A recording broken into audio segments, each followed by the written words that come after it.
Waraabe iyo Dacawo sheeko Soomaali. Beri ayaa Dacawo ari fara badan ka cuni jirtay reero meel degan. Arigaasoo riyo iyo idaba lahaa.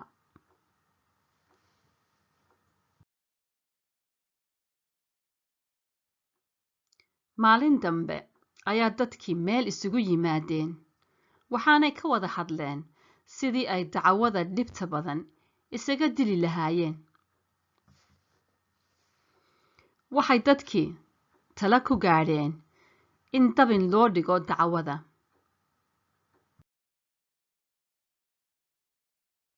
Dacawadii waxay ku dhacday dabinkii loo dhigay.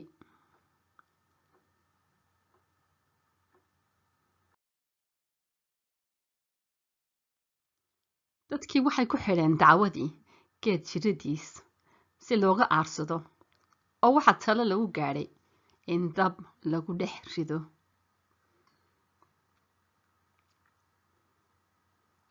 Dadkii waxay soo gureen qoryo xaabo ah oo aad u badan. Waxay xaabadii ka buuxsheen god aad u weyn oo ay ka qodeen geedkii ay Dacwadu ku xidhnayd agtiisa. Markaas ayay xaabadii dab ku huriyeen, waxayna yidhaahdeen aan iska tagno oo marka dabku uu aad u shidmo ku soo noqono oo Dacwada ku dhex ridno.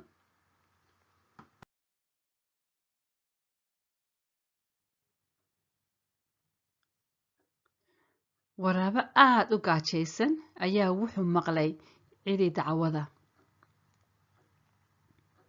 Markaas ayuu soo orday oo is yidhi aad ka eridid neefka ay dilootay maanta. Waraabihii wuxuu u yimid Dacwadii xidhnayd.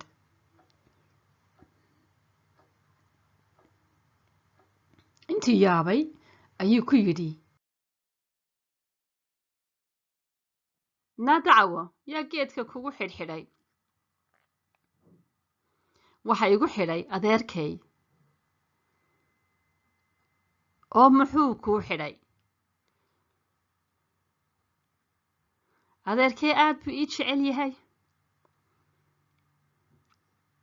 Wuxuu arkay inaan caato ahay, markaa wuxuu ii qalay wan weyn oo aad u buuran. Dabkaasna wankaas ayaa lagu karin doonaa. Aniguna waan diidanahay inaan cuno wankaas buuran, waayo gaajo ima hayso oo maalmahan oo dhan ayaan hilib cunayay, oo waxaan ka cabsanayaa inaan calool xanuun ka qaado.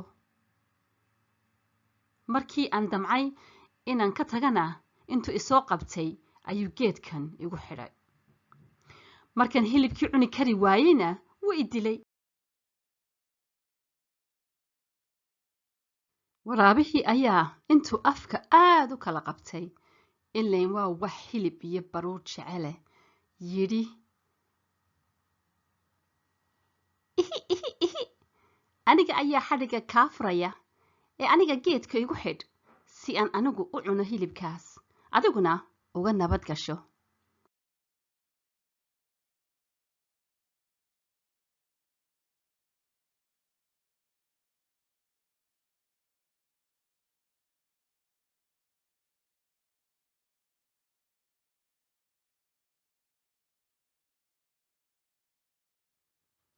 Markii dadku ku soo noqdeen meeshii Dacwadu ku xidhnayd si ay dabka ugu dhex tuuraan, waxay u yimaadeen waraabe ku xidhan geedkii.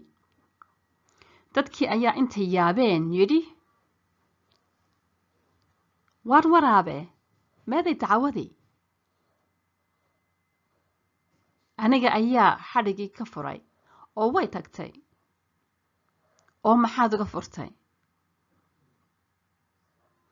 Waxay tidhi Dacwadii, aniga gaajo ima hayso, ee hilibka la ii keeni lahaa adigu cun. Markaas ayay dadkii isagii dabkii ku tuureen.